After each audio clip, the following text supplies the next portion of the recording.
Bonjour à toutes et tous. J'espère que vous m'entendez et que vous voyez à la fois les images de nos intervenants et moi-même, ainsi que la page d'accueil qui présente un peu cette série de webinaires, donc des perspectives de l'IA. Je suis Philippe Viegdorec, je dirige l'équipe innovation de Minalogic. Donc Minalogic, c'est le pôle de la transformation numérique. Notre métier principal consiste à financer les entreprises, le développement des entreprises innovantes du numérique. On travaille sur trois axes principaux. La recherche de financement public, qui est notre métier historique et qui se fait plutôt dans l'équipe que je dirige. La partie financement privé, donc dette bancaire et levée de fonds. On est une équipe dédiée pour ça. Et une troisième axe de développement sur votre business, où on essaie de créer les conditions qui vous permettent effectivement de toucher les grands comptes et de vendre vos solutions, et qui est dirigé également dans une troisième équipe. Le sujet qui nous préoccupe aujourd'hui, c'est effectivement nos webinaires IA qu'on poursuit depuis, donc c'est la quatrième saison. Cette année, on s'intéresse plutôt aux attentes des filières ou des usages, on va dire, par rapport à l'intelligence artificielle. Donc, l'idée, c'est de faire intervenir quelqu'un qui a une connaissance de cette filière et qui nous dise un peu les besoins, les attentes, les craintes, les freins par rapport à l'IA pour cette catégorie d'utilisateurs. Un témoignage d'une entreprise qui a eu une expérience avec l'intelligence artificielle et qui a peut-être un produit. Et puis, un ou une experte qui pourra nous faire un petit point de l'état de l'art. Donc, chacun de ces intervenants vont parler à peu près une dizaine de minutes, et puis après, on débattra entre nous, et vous êtes bien évidemment invités à participer au débat en posant vos questions dans le chat. On reprendra vos questions et puis on échangera. Donc, aujourd'hui, j'ai le plaisir d'accueillir Thierry Assognon. Donc, Thierry, je ne sais pas si tu veux dire deux mots pour te présenter. Bonjour, je suis Thierry Assognon. Moi, je viens du ministère des Armées. Je suis Saint-Cyrien, breveté de l'école de guerre. J'ai servi dans les armées pendant 32 ans, plutôt dans la branche renseignement. J'ai quitté les armées en août 2020 et j'ai créé une société qui est plutôt spécialisée dans la competitive intelligence. Merci. Chose que j'ai oublié de dire, le sujet d'aujourd'hui, c'est effectivement le renseignement, enfin, ou l'IA pour le renseignement. Désolé pour ça. Notre deuxième intervenant sera Vincent Nibard de Kerntech. Vincent. Ouais, bonjour à toutes et à tous, Vincent Nibard. Donc, je représente Kerntech, je suis directeur adjoint, cofondateur. C'est une société qu'on a créée en 2019. Et donc, on est éditeur de logiciels et on développe et on commercialise une plateforme qui est utilisée notamment au ministère des Armées. Merci.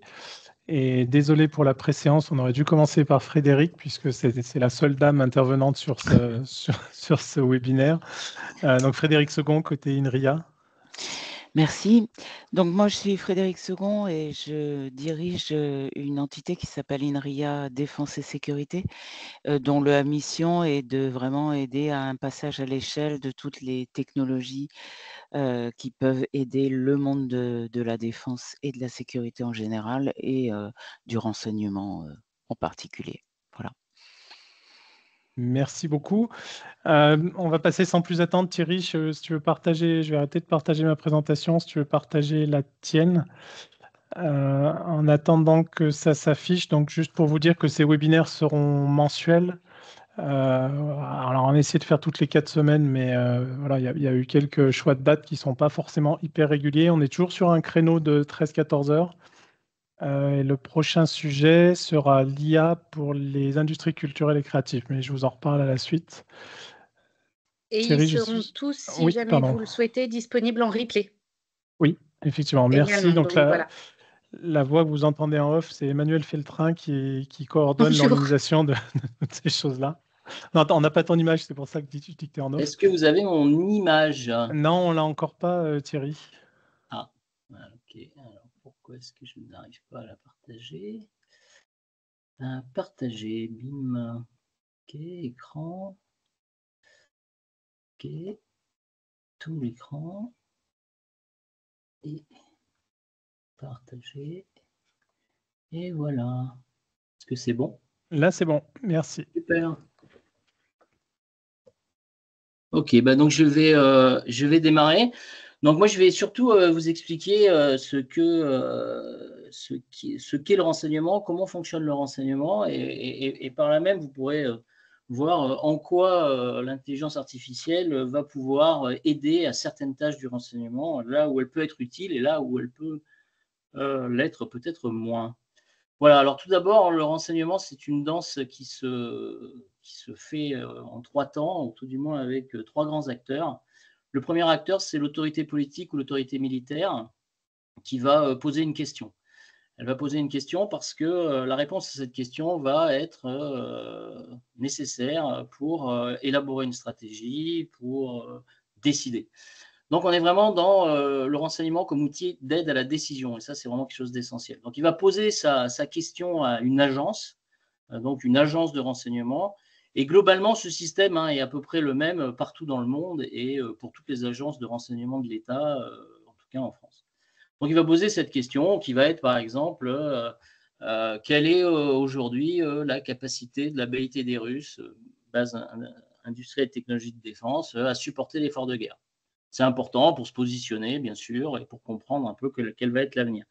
Il va poser cette question à un plateau d'exploitation, c'est-à-dire c'est des gens qui font de l'analyse de l'information, et eux, ils vont interroger leur base de données. Qu'est-ce que je sais de la BIT des Russes? Quelles sont toutes les informations que j'ai à ma disposition? Et puis, bien sûr, ces informations seront pas complètes. Et donc, il va faire des requests for intelligence, c'est-à-dire qu'il va poser des questions complémentaires pour répondre à cette question à différents capteurs.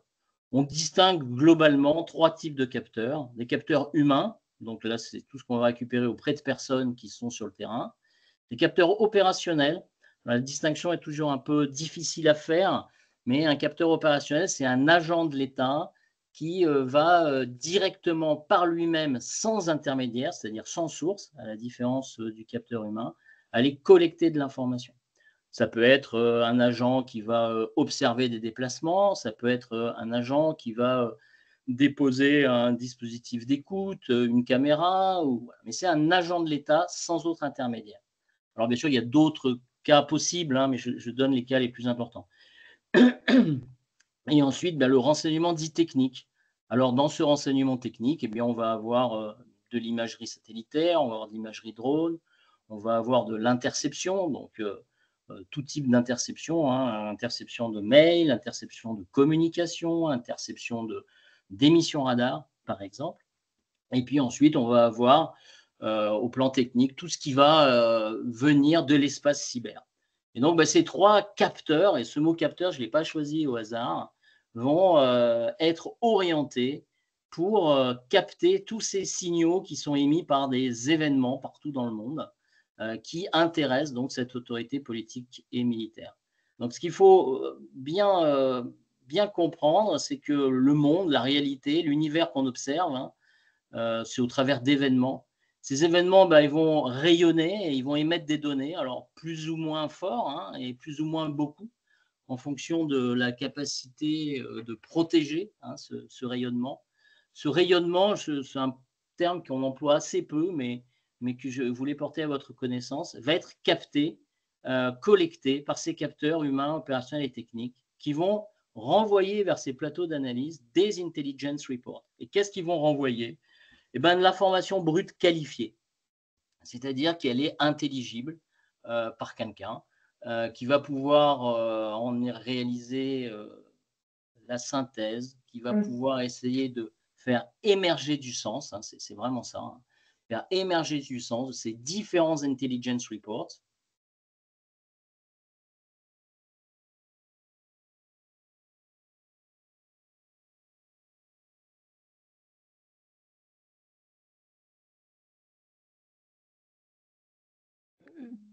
Thierry, on ne t'entend plus. Je vois que ton micro était muté. Désolé.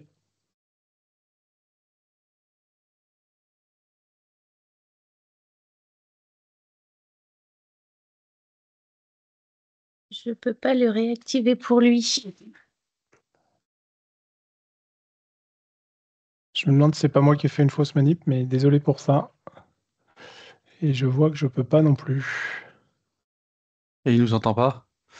Si, je crois qu'il nous entend.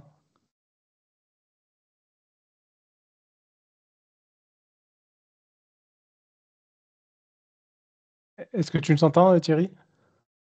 Oui, je vous... Ah, Et là, Oui, ça revient. mais là, on a un écho. Ok. Là, on a un écho. Ok, alors, je sais pas du tout comment gérer ça. On a 2 Thierry, donc je pense qu'il y a eu un petit souci.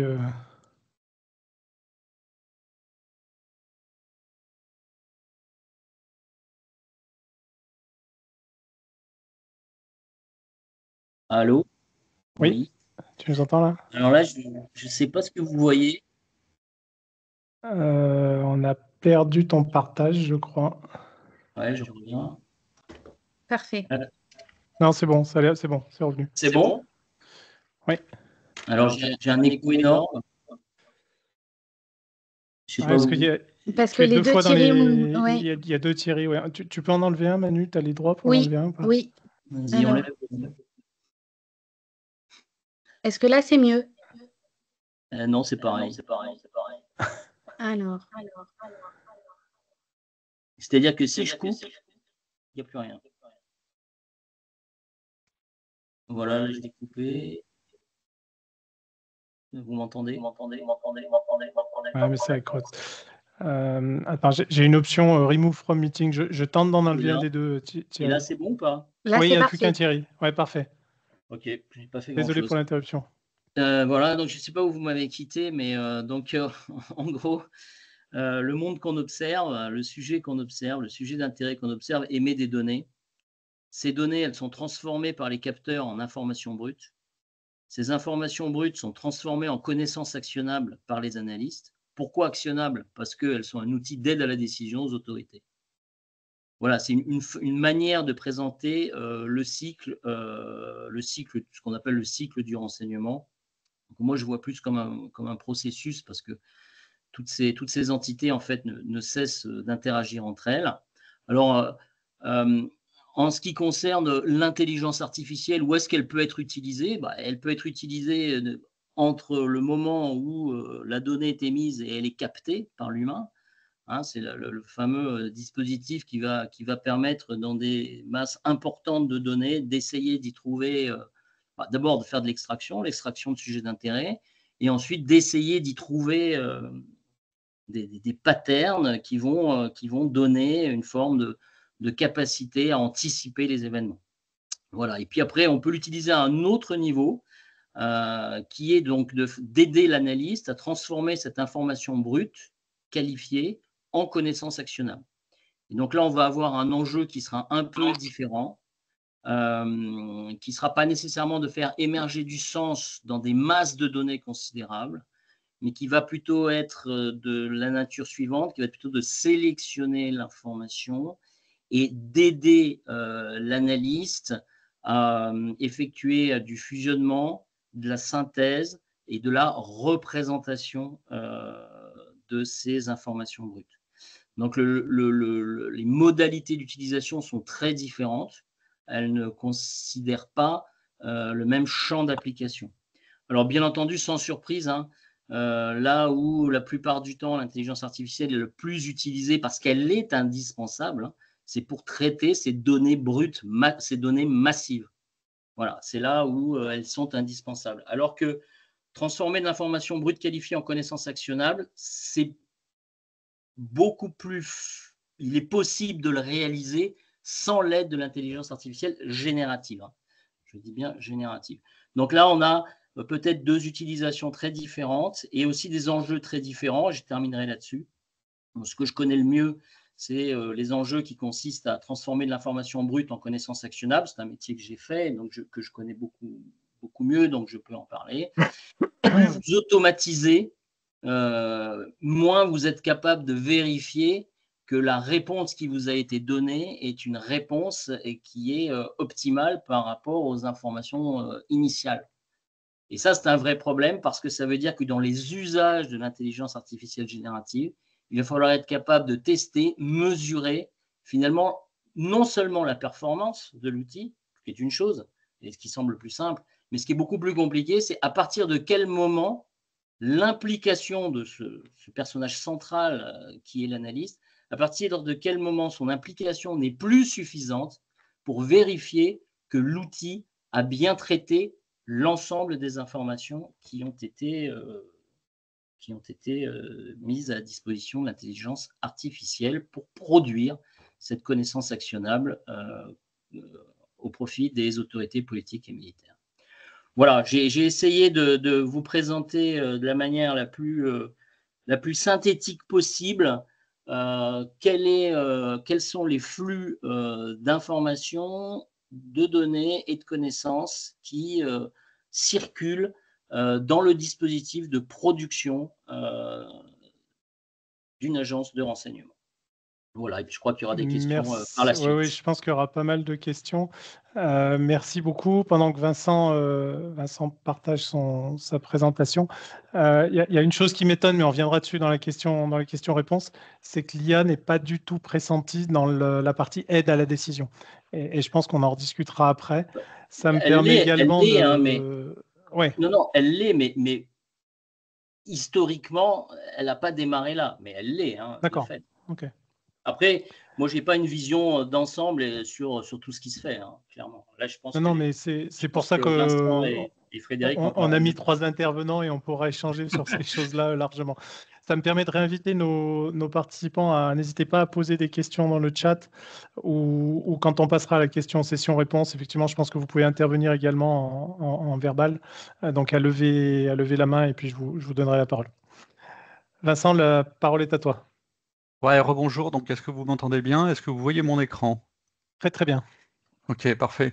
Donc, alors Quintech, nous, on est éditeur de logiciels. Hein, on est spécialisé dans le traitement automatique du langage et l'IA générative maintenant depuis 2-3 ans. Et donc, notre mission, en fait, c'est de développer et de commercialiser une plateforme logicielle pour assister les entreprises dans le traitement de grandes masses de documents et de les aider dans leur prise de décision à partir du moment où ils ont du contenu à traiter. Alors ce contenu, au départ, il était uniquement textuel, documentaire pour nous.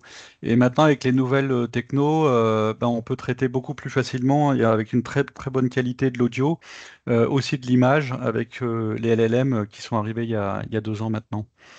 Voilà, donc notre mission, nous, c'est de transformer du contenu dans de la donnée exploitable par des systèmes à base d'IA. Alors ça peut être de l'IA classique à base de machine learning, à base de règles, aussi à base de réseaux de neurones et maintenant à base de LLM. Voilà, donc c'est de construire ce qu'on appelle des pipelines, donc c'est des chaînes de traitement qui permettent de traiter du document, du texte.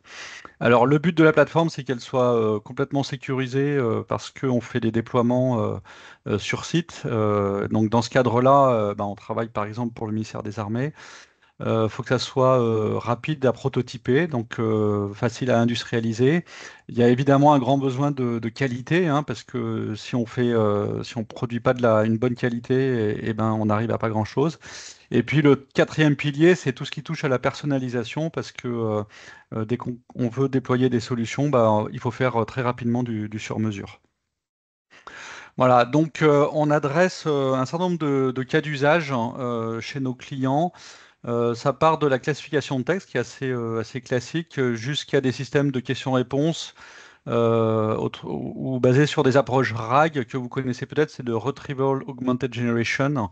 Donc c'est un peu le chatbot sur les documents internes et confidentiels des entreprises. Voilà. Et tout ça en passant par l'extraction d'informations un peu au sens large, du résumé de texte, etc. Voilà. Donc aujourd'hui, on travaille pour des grands comptes, comme dans la pharma. On travaille beaucoup avec l'agence France Presse, ministère des Armées, comme je l'ai mentionné, et avec aussi des plus petites structures. Voilà. Donc notre plateforme, je vais vous la montrer très très rapidement.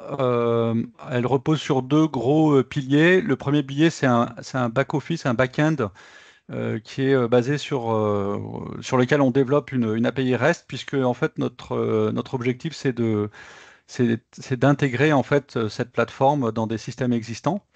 Voilà. Et au-dessus de cette API REST, cet ensemble de microservices, on a construit une application web de manière à pouvoir tester, prototyper des pipelines, des solutions, et ensuite les déployer facilement et de les maintenir avec, par exemple, des boucles de retour qu'on peut implémenter avec les utilisateurs finaux qui peuvent envoyer des feedbacks de manière à améliorer ces systèmes-là dans le temps, les améliorer en termes de qualité ou au moins les maintenir.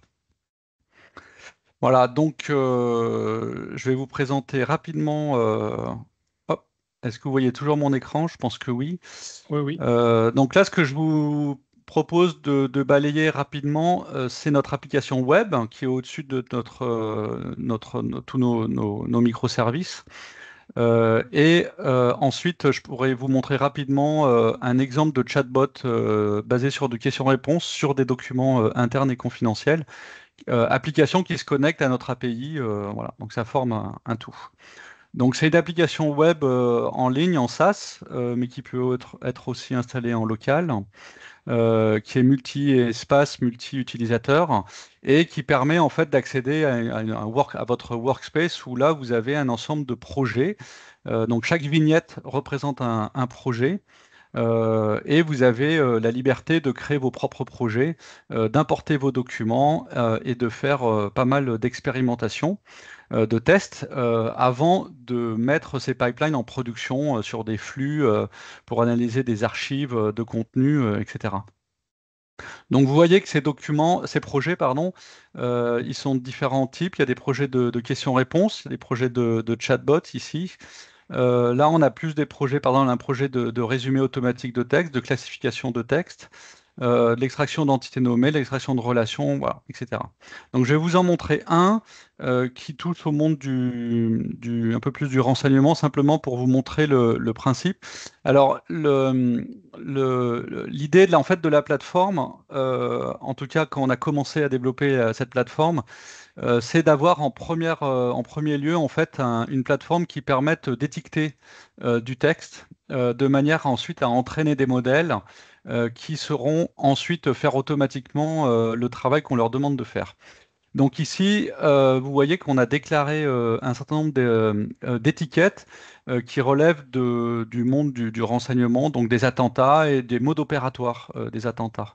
Donc on a chargé dans la plateforme un certain nombre de documents et qu'on est venu étiqueter voilà, avec tous les outils, avec éventuellement de l'assistance, etc. Mais on est en mesure en fait d'étiqueter très précisément un certain nombre de segments, de phrases. euh, de manière ensuite à constituer un dataset. Donc c'est un jeu d'entraînement qui va nous permettre en fait ensuite d'entraîner des modèles. Donc dans la plateforme, au-delà de l'étiquetage de données et de toute l'assistance qu'on peut proposer, donc là je suis passé assez rapidement, mais on a implémenté des méthodes d'active learning justement pour accélérer cette phase d'étiquetage. On utilise aujourd'hui aussi les LLM pour faire du bootstrap pour la création de datasets sur mesure. Euh, donc une fois qu'on a ce dataset, en fait, on peut directement dans la plateforme expérimenter de faire des entraînements de modèles en sélectionnant différents types de moteurs, comme des réseaux de neurones, comme les transformers, etc., qui sont sur les bases de BERT. Une fois qu'on a fait ces entraînements, eh ben, on peut évaluer la qualité. Puisqu'on a intégré en fait dans la plateforme des mesures de métriques de qualité de ces modèles. Donc l'idée, en fait, c'est de créer des corpus d'apprentissage, de faire de l'entraînement de modèles. On peut aussi intégrer des lexiques. Et à la fin, qu'est-ce qu'on fait? On crée des pipelines. Donc on a toute une boîte à outils pour créer rapidement des pipelines d'annotation qui permettent, en fait, dans ce cas-là, d'enchaîner différents modèles avec des bases de connaissances comme Wikidata de manière très rapide, en exploitant au maximum l'existant et en exploitant aussi des projets existants dans la plateforme.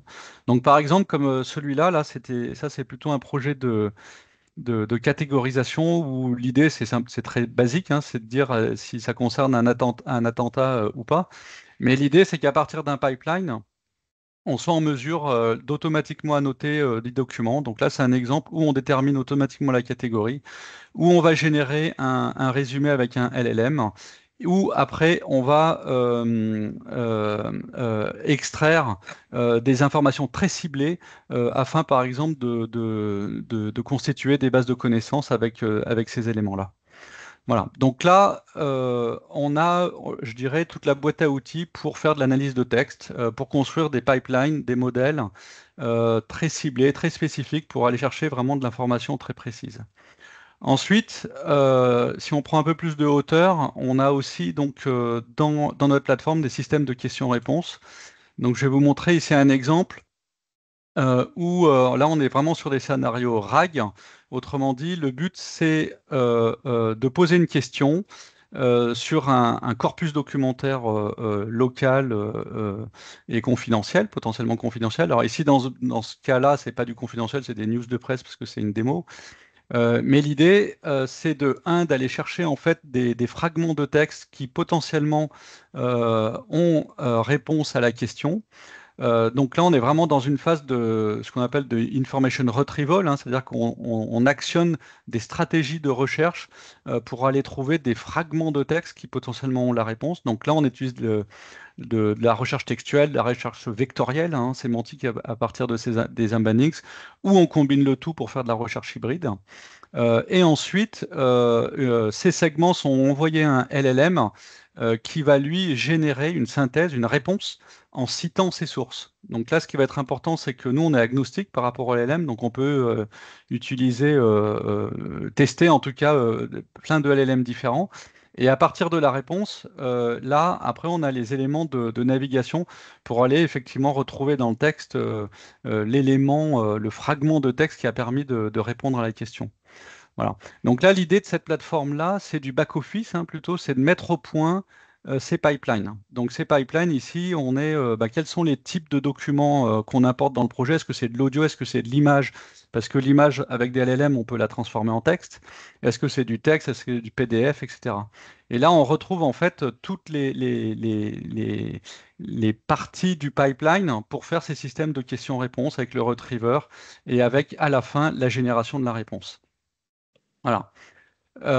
Donc, comme je vous disais, cette plateforme, en fait, derrière, il y a une API et on peut construire des solutions au-dessus. Et donc, nous, aujourd'hui, on a une solution qui est un chatbot. Et là, l'idée, en fait, c'est de faire du RAG conversationnel. Autrement dit, là, je peux me connecter. Là, vous retrouvez le projet que je viens de montrer. Vous avez ici classiquement la barre de recherche, mais pour aller vite, je vais aller sélectionner les questions qu'on avait déjà mis. Et là, on peut se mettre dans dans du conversationnel. Et par exemple, price, par exemple, je peux continuer of oil. Voilà. Et donc, en fait, je vais pouvoir chatter en fait sur mes données. De manière à ce que le système, en fait, à chaque fois, il reformule ma question et il vienne réactiver le retriever, retrouver des fragments de texte qui potentiellement ont la réponse. Et vous voyez qu'ici, au début, j'ai demandé est-ce qu'il y a des relations entre l'inflation et le prix de l'énergie, où il m'a donné des réponses et je peux ouvrir les documents et accéder sur le web pour avoir les documents d'origine. Et quand je reformule la question, ou je continue la conversation, et ben, il reformule la question et il peut me renvoyer vers d'autres documents que je peux consulter pour avoir la preuve de cette information-là. Voilà. Et donc là, vous voyez que ce système, ben, on peut en créer autant qu'on veut, puisqu'en fait, dans le back-office, j'ai simplement à créer un nouveau projet comme ça de questions-réponses, et je l'aurai directement dans le chatbot. Voilà. Alors, il n'avait peut-être pas forcément il existait déjà. Mais bon, voilà, je pense que vous avez compris le principe. C'est que là, c'est vraiment une usine à créer, expérimenter des projets. Et dès que j'ai des projets, ils sont directement accessibles dans des applications type chatbot qui ont vocation à être intégrées dans des portails ou dans d'autres systèmes. Voilà, donc c'est potentiellement des nouvelles manières d'adresser la data au sens large dans les organisations. Avec ces systèmes-là qui exploitent, qui vraiment est une combinaison l'IA en général, c'est-à-dire qu'on peut très bien avoir du vocabulaire métier, des thésaurus, des systèmes de classification à base de machine learning classique avec du scikit-learn, des réseaux de neurones pour aller cibler de manière assez frugale, sans avoir besoin d'énormes machines, des éléments très ciblés dans les textes pour alimenter des bases de connaissances, et puis à la fin des systèmes du résumé automatique ou du LLM pour faire de la synthèse d'informations à partir d'un fond documentaire ou d'un flux de documents qui arrivent au fil de l'eau dans le système. Merci beaucoup, Vincent, c'était très clair. Juste deux remarques pendant que Frédéric partage sa présentation. Donc, d'une part, on voit qu'effectivement, le renseignement est beaucoup plus large, ou l'IA dans le renseignement est beaucoup plus large que le domaine du militaire. Hein. Ça peut expliquer effectivement de la veille concurrentielle ou bien d'autres choses. Une chose que tu n'as pas mentionnée, c'est que Kerntech est un des rares lauréats du Fonds européen de défense. Donc voilà, c'est quelque chose d'assez notable pour que je le mentionne. Donc, voilà, malgré notre petite taille, effectivement, on a été sélectionné dans le cadre du Fonds européen de défense dans un consortium. Et donc, on est parti pour un projet de 5 ans avec des partenaires européens et avec la participation à un challenge. Voilà. Donc, on est assez content. Ouais, félicitations pour ça. Frédéric, on voit encore pas ton Non, écran. mais on voit. Tu m'entends là? Oui, on t'entend par Ouais. contre. En fait, vous voyez pas mon écran parce que je n'ai pas de présentation. Moi, je vais parler. Ok, très bien. Si ça vous va. Ça me va très bien. Ok. Ok. Donc, d'abord, merci à Minalogic et plus particulièrement à Philippe pour cette invitation. Alors, en fait, j'ai la lourde tâche, puis tu en as rajouté une couche tout à l'heure en disant on doit faire appel à une experte, de montrer comment l'intelligence artificielle va pouvoir répondre donc aux besoins présentés en particulier par Thierry et dans le cadre dans le cadre du renseignement. Et puis donc vous en avez déjà eu une bonne idée donnée par Vincent. Alors, ce que je voudrais faire, alors je rebondis un petit peu sur ce qui a été dit, hein, donc par Thierry. Du coup, Thierry, tu as parlé du fait que on peut utiliser de l'IA pour de la connaissance actionnable. Alors après, on peut ajouter, hein, donc je commence un peu par la fin, mais juste pour enchaîner sur les orateurs précédents, ça peut être aussi pour comprendre des façons d'attaquer de l'ennemi. Donc, c'est pas uniquement sur des données structurées, langage, paroles, etc., ou images, mais ça peut être aussi sur des données structurées. Pardon, c'est pas uniquement sur les données non structurées, ça peut être donné sur des données structurées. Et puis, prise de décision. Oui, alors là-dessus, effectivement, c'est beaucoup utilisé. Après, j'y reviendrai, hein, il y a le problème de la confiance et de l'explicabilité. Donc, il en a été un petit peu question, mais donc ce qu'on peut faire au moins, c'est que on commence à développer des systèmes où on dit aux gens, bon ben voilà, la moins mauvaise décision à prendre, enfin, en tout, c'est celle-là. Et en tout cas, il ne faut pas prendre telle et telle décision pour telle et telle raison. Voilà. Donc, en fait, ce que j'ai essayé de faire, moi, c'est plutôt de vous présenter, parce que le renseignement, vous l'avez vu, hein, c'est très large, hein, comme l'a dit Thierry, hein, ça va des capteurs, après, vous avez la fusion des données, la prise de décision, etc. Et donc, ça va toucher vraiment plein de domaines de l'IA. Mais du coup, je trouve que c'est intéressant, peut-être, hein, si vous en êtes d'accord. De toute façon, vous êtes obligés, puisque c'est moi qui ai la parole. Mais c'est de voir un peu l'IA de défense si elle a des spécificités. D'accord. Et donc, alors, l'IA, c'est un sujet important. Je veux juste faire une toute petite parenthèse. L'IA, c'est un sujet très important pour les armées. J'imagine que vous êtes au courant que le ministère des Armées a créé l'AMIAD, hein, donc l'Agence ministérielle de l'IA de défense. Et puis maintenant, le ministre a annoncé qu'il va y avoir la création du commissariat du numérique de défense auquel sera aussi rattaché l'AMIAD. Donc, l'IA, c'est important, bon, et c'est important pour les armées. Alors, pour autant, est-ce qu'il y a des spécificités, hein, parce qu'on parle souvent de systèmes génériques, etc., mais c'est clair que tout ce qu'on développe, c'est dual. Maintenant, quand vous allez sur des données, hein, particulières, hein, je ne parle pas de l'OSINT, tout ça, les systèmes, ça va pas forcément bien marcher. Il va y avoir des besoins d'annotation. Alors, du coup, je vais commencer par parler des données. et puis après, je vais parler des algorithmes. Donc, en fait, les données, bon, ça, tu l'as dit, Vincent, hein, c'est à la base de tout, hein, puis tout le monde le sait, hein, aujourd'hui, hein, je crois qu'il y a pas, je ne dis pas une chose extraordinaire. Mais donc, il y a deux types d'approches, et ça aussi, Vincent l'a dit, et Vincent a bien insisté sur le fait qu'il était possible de faire des types d'approches à base de règles, hein, comme on faisait de l'IA avant, et puis des types d'approches avec beaucoup de données. Donc, en fait, il faut avoir des données qui sont en grand nombre, mais aussi des données qui soient représentatives. D'accord? Parce que si vous avez beaucoup de données, mais qui ne sont pas représentatifs, eh ben, ça va vous servir à rien. Donc, il va falloir annoter ces données, et ça, c'est important pour avoir des bons systèmes, ce travail d'annotation. Et là aussi, hein, on voit, hein, au sein du ministère des Armées, il y a des pôles données qui sont en train de se faire pour ces données spécifiques.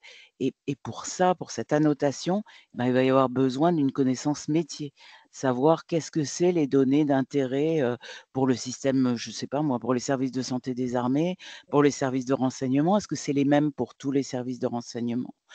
Voilà, donc ça c'est vraiment quelque chose d'important.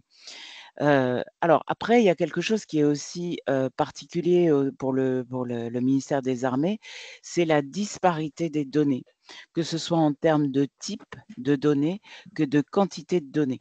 Donc, pour ce qui concerne la quantité des données, eh ben, il y a des données il y a des services qui ont beaucoup de données, comme par exemple les services de surveillance, de veille, les services de renseignement, qui, comme l'a dit Thierry, vont acquérir des données via différents capteurs, hein. Donc, on va avoir, il l'a dit, hein, des images, des vidéosurveillance, des textuels, des écoutes téléphoniques, etc. Et puis après, vous avez d'autres services, bah, par exemple, ceux qui sont présents sur les théâtres d'opération, qui ont aussi des capteurs, mais qui vont disposer de beaucoup moins de données.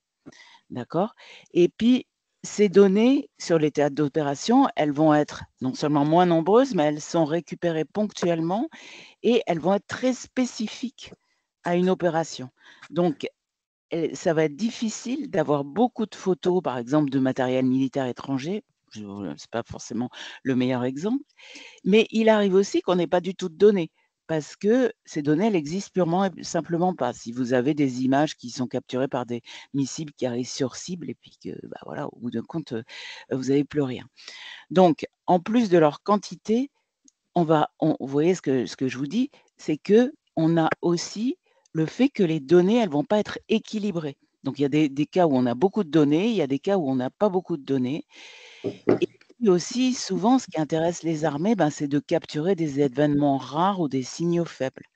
Donc, on va avoir ce déséquilibre non seulement entre les données qu'on va pouvoir récupérer et qu'on va pouvoir traiter, mais aussi on va avoir un déséquilibre entre les données normales et anormales, ce qui va aussi poser des problèmes pour les mécanismes d'apprentissage, quoi, ou de données qui sont, qui sont, qui sont qui sont représentatives. Voilà, donc par exemple, si je vous donne un exemple dans mon domaine, hein, qui est aussi celui de Vincent, bah, si vous avez, des données textuelles, dans des langues si vous êtes intéressé par des données textuelles dans des langues qui intéressent particulièrement les armées comme, le tamatchek ou le haoussa, et ben, là, dans ce cas-là, vous allez avoir peu de texte, du coup, ça sera plutôt des choses orales, mais vous n'allez pas avoir beaucoup de corpus et puis les corpus que vous allez avoir, c'est pas forcément, ben, ni suffisant ni représentatif de ce qui va vous intéresser. Donc ça et Vincent l'a dit, c'est des pistes pour l'UA Frugal. D'accord? Voilà et puis puissance de machine aussi, hein, mais ça, bon, bah, vous avez vu la DeepSeek, en ce moment en Chine, et ben, ils font de l'IA frugal non seulement pour l'apprentissage, mais aussi pour l'utilisation de la puissance de machine, quoi. Donc après, il va y avoir une autre spécificité des données de l'armée, c'est que, eh ben, elles ont une dynamique et une complexité qui va dépendre de leurs environnements. Il y a du changement rapide de situation, il y a une forte interaction entre composants et systèmes.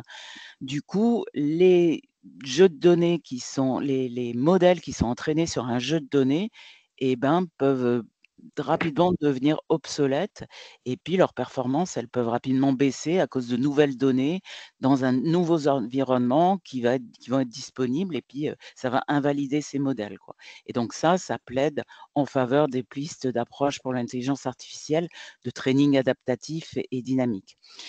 Voilà, et puis après on va voir la fusion des données, ça, Thierry l'a bien dit, hein, ça c'est ça c'est sa spécialité dans le domaine du renseignement. Mais du coup et ça aussi Vincent, tu en as un peu parlé, mais comment on va pouvoir faire pour, faire que l'IA et ben, elle va être capable de, fusionner des données. Du coup ça c'est donc des données qui viennent, de différents types, hein, images, vidéos et cetera. Et comment on fait pour voir que, une fois qu'on les fusionne, dans quel, modèle de représentation? Comment on fait pour voir qu'elles représentent le même événement, la même scène? Enfin bon, et cetera. Voilà. Après, il y a cet accès aux données qui est compliqué. Donc l'accès aux données, parce que c'est souvent des données confidentielles, en dehors du fait qu'elles existent ou qu'elles n'existent pas, hein.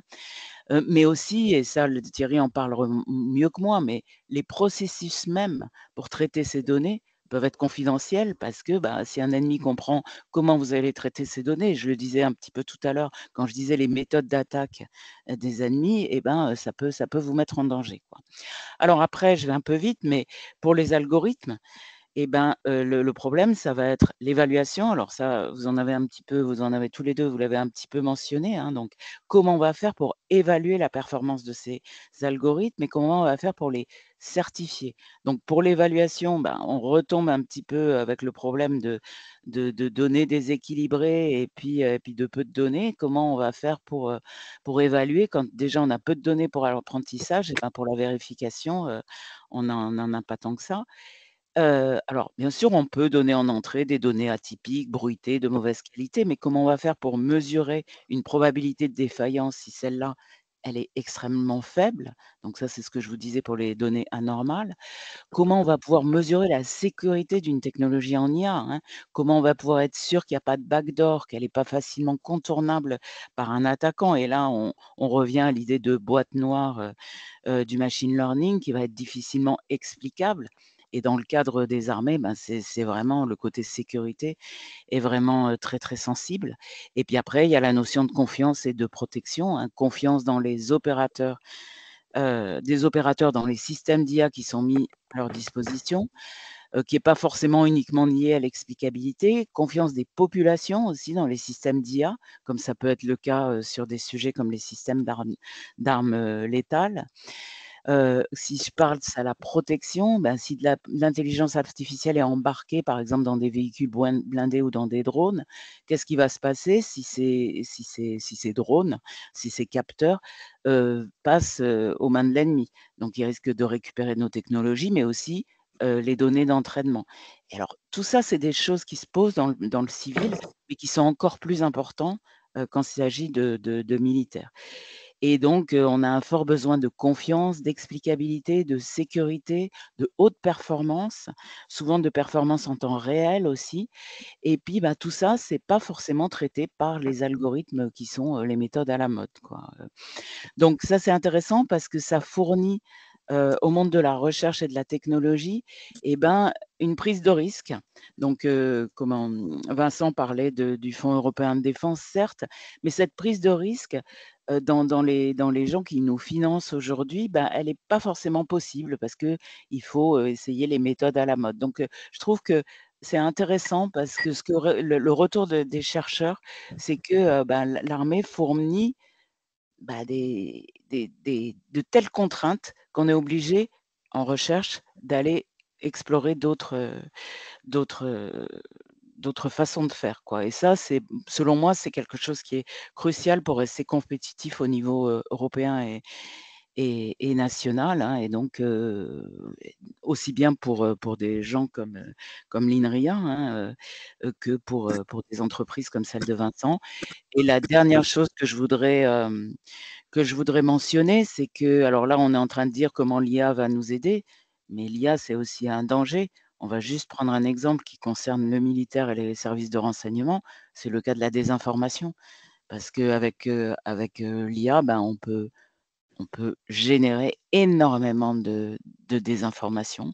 On peut faire des fausses vidéos, on peut écrire des faux textes, on peut voilà. Donc, on peut utiliser des moteurs de recommandation pour pousser des sujets, etc. Et donc là, pour le coup, ça concerne la lutte informatique d'influence en particulier. Donc, au ministère des Armées, il y a le commandement cyber qui est vraiment là-dessus. Et du coup, comment on va faire en pensant même au fait que de plus en plus, enfin j'exagère un peu, mais presque tout ce qu'on va trouver sur internet vont être des choses qui sont manipulées, pas forcément avec de mauvaises intentions, mais bon, je sais pas, peut-être que moi je vais, faire une fausse vidéo de moi où, je mets ma tête sur le corps de Mbappé pour faire croire que je suis une grande joueuse de foot et ça, c'est pas grave. Par contre, comment on va faire pour aider ces services à distinguer le vrai du faux et à arriver à traiter de l'avalanche d'informations qui va être de plus en plus grande et comment on va faire avec les techniques, d'IA pour vérifier que c'est une IA qui a engendré ça et pas pas un humain, quoi. Voilà, je crois que j'ai déjà beaucoup parlé. J'ai Oui, essayé merci d'ouvrir beaucoup. différents sujets, voilà. Merci beaucoup, Frédéric. Merci beaucoup à vous trois, parce que c'était éclairant.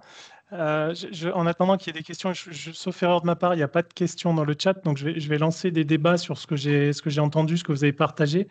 C'est des choses qui m'ont à la fois étonné ou juste renforcé des tendances que j'avais déjà vues.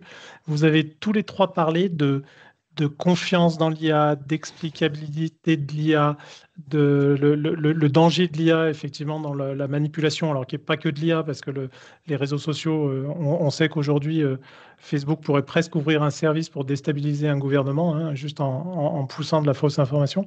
D'un point de vue technologique, est-ce qu'il y en a des solutions pour s'en prémunir? Alors, Frédéric, tu as mentionné l'analyse des données en entrée d'apprentissage, vérifier qu'il n'y a pas de biais, mais comme tu l'as bien dit, il y a parfois on n'a pas de données non plus, ou peu de données, ou dans des langues tellement exotiques, entre guillemets, qu'il n'y a personne qui est capable de challenger tout ça. Donc, est-ce qu'il y a une réponse technologique à ces choses-là, déjà? Alors, enfin, si je peux répondre un peu, c'est en fait ce que je voulais dire, c'est que là, pour le coup, il y a des recherches à faire, donc il y a pas mal de gens qui travaillent là-dessus.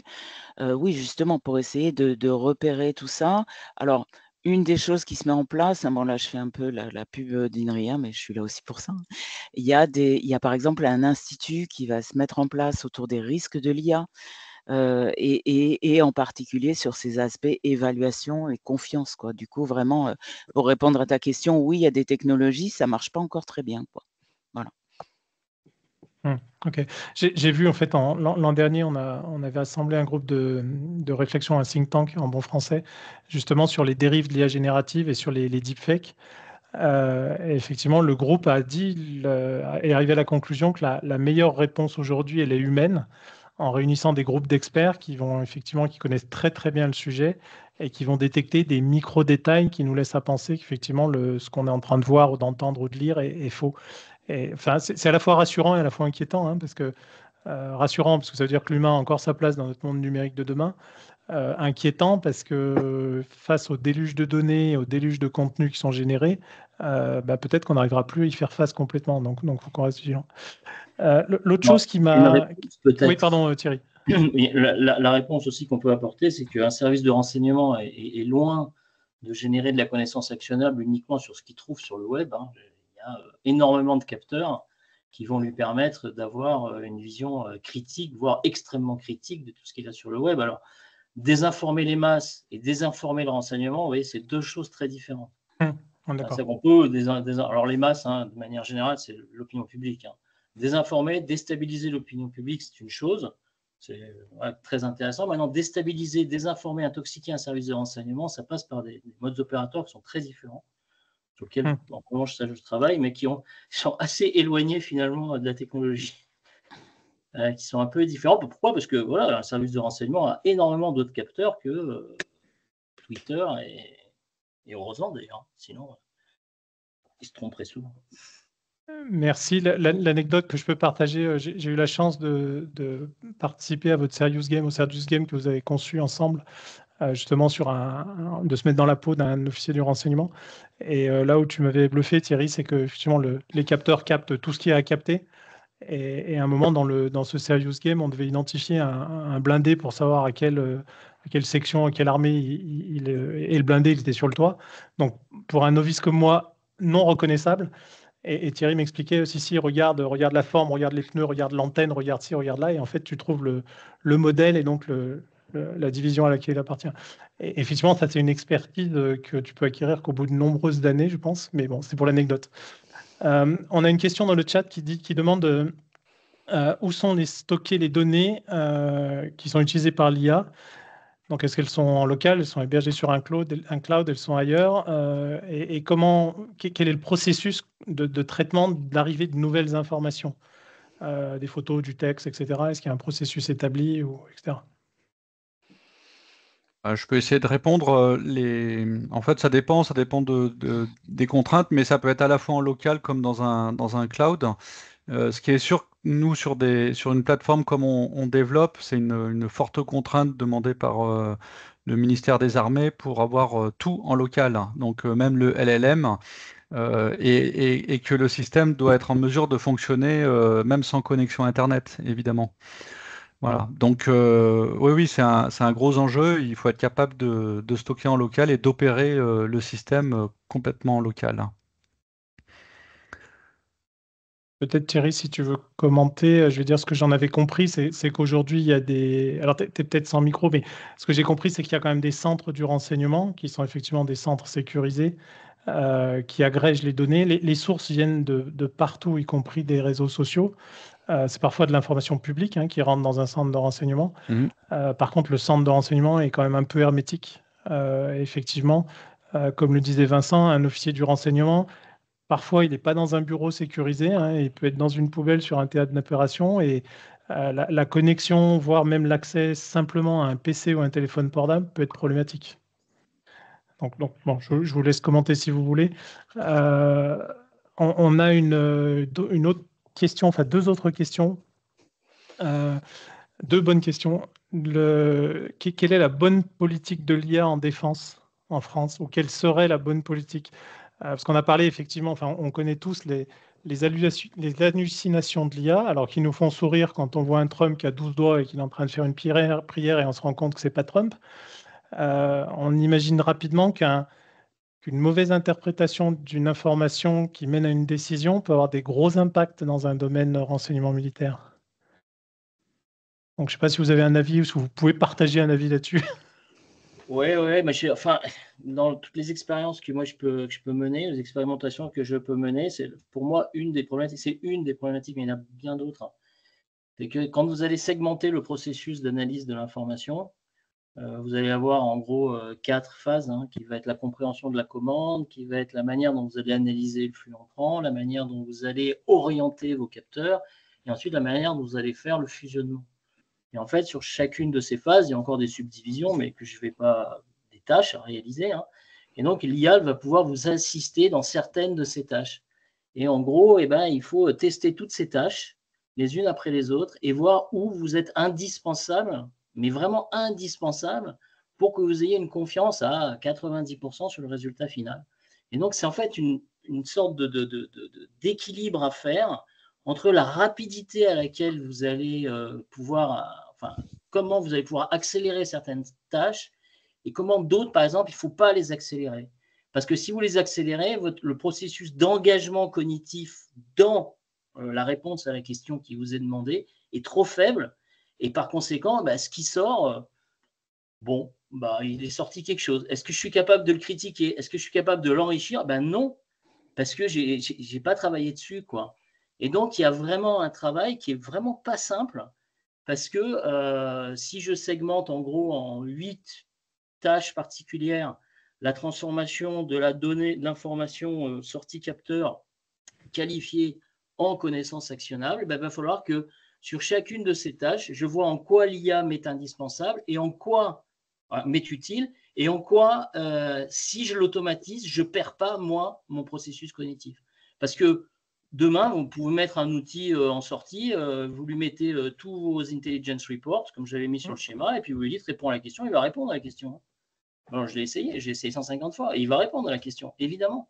Mais le problème, c'est que quand vous faites l'analyse en détail, vous voyez qu'en fait, il a oublié énormément de choses. Et c'est tout l'enjeu, on va rentrer dans le débat philosophique et on arrêtera là ce débat-là, mais c'est tout l'enjeu de l'IA générative, c'est-à-dire que je peux l'utiliser aujourd'hui parce que j'ai l'expertise et je suis capable de challenger son résultat, mais plus je vais l'utiliser, plus je vais perdre en expertise et moins je serai capable de la challenger. Effectivement, à la fin, je prends toujours cet exemple parce que je fais partie d'une génération où on m'a appris à extraire une racine carrée à la main, ce que je ne sais plus faire aujourd'hui parce que j'ai sous-traité à ma calculette. C'est pas un problème parce que je sais qu'elle fait bon ma calculette. Mais j'ai plus cette expertise d'extraire une racine carrée à la main. Demain, si on fait ça sur la gestion d'un renseignement, peut-être qu'on écoute une machine qui n'a pas forcément raison. Donc, ça fait une bonne transition avec la question d'après, qui pose la question de l'acceptabilité de l'IA dans le renseignement. Donc, je lis ça et Abdel précise si je comprends mal. C'est en gros, est-ce que les gens sur le terrain acceptent d'utiliser l'IA ou au contraire résistent par rapport à ce chose-là, à tort ou à raison, peu importe. Hein. Mais je pense que la question, c'est vraiment est-ce que c'est une technologie qui est en train de se diffuser ou au contraire non?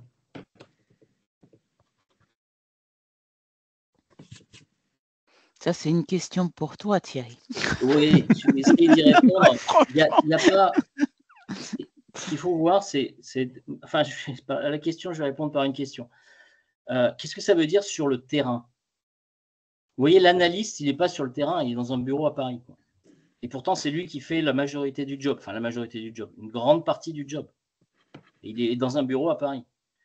Maintenant, si moi, je suis à Tbilissi et que je traite une source humaine dans une zone un peu de conflit et qui me parle, en quoi j'ai besoin de l'IA? J'en ai pas du tout besoin. Ça ne me sert absolument à rien. Maintenant, si j'ai un satellite qui arrive à faire de l'observation, par exemple, en temps réel, disons, d'une zone en temps réel, et donc j'aurai un film de la réalité en temps réel, mettons que ça existe, là, si je mets mon oreille au satellite, il n'y a rien qui sort, quoi. Donc là, j'ai besoin d'extraire, évidemment, et de transformer en données intelligibles.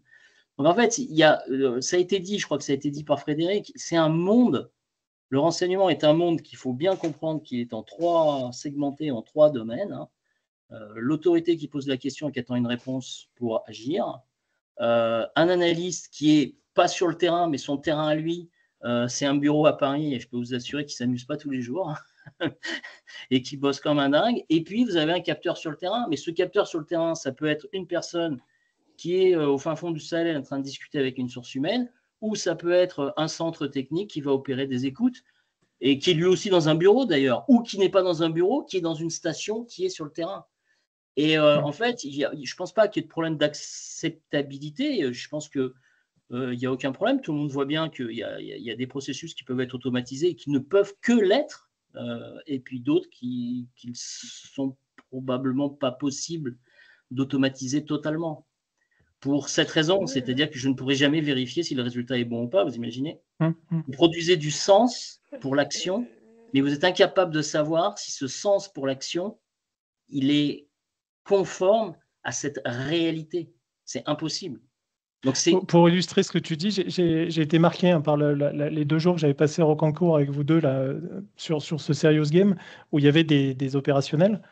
Et en fait, à un moment dans le jeu, il y avait une retranscription vidéo qui n'était pas dans la bonne langue, donc on ne comprenait rien, etc. Et moi, naïvement, je disais, c'est bon, on passe ça dans un système d'IA, on a la retranscription dans notre langue à nous, on comprend et on arrive à une conclusion, ou au moins une analyse de l'information. Et un des opérationnels m'a dit, non, non, non, moi, il dit, je veux entendre la voix et la bande-son intégralement, même si je ne comprends rien, parce que j'entends le ton des intervenants, j'entends également les bruits parasites. Et là, par exemple, j'entends que c'est proche d'une gare parce qu'au fond, il y a un bruit de fond d'un train ou d'un couinement que j'interprète comme un train et ça me permet de localiser la bande. Donc, ça veut dire que l'IA, enfin, moi, naïvement, je disais, prends l'IA et tu vas gagner vachement de temps parce que la bande en question, elle faisait 20 minutes. Et j'avais juste tort. Donc, et je pense que les opérationnels le sentent, ça.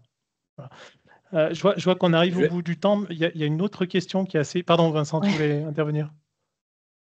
Vincent ou Thierry, c'est juste sais pas pour... qui les deux. Pardon. Ouais.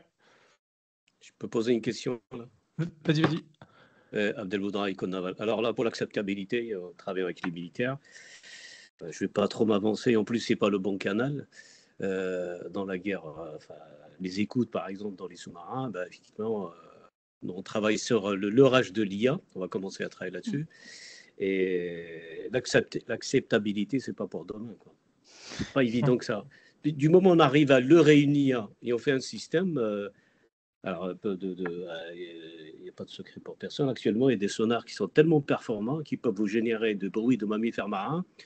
Et puis l'opérateur, il va gober les bouches pour lui que c'est un mammifère marin. En réalité, c'est une frégate au-dessus, quoi. Et donc là, c'est des choses, c'est pour ça, on ne parle pas pour les systèmes d'armes, c'est acceptabilité. Il faut que l'être humain soit dans la boucle. Sinon, certaines choses, on peut accepter, mais d'autres, il y a encore du temps, hein.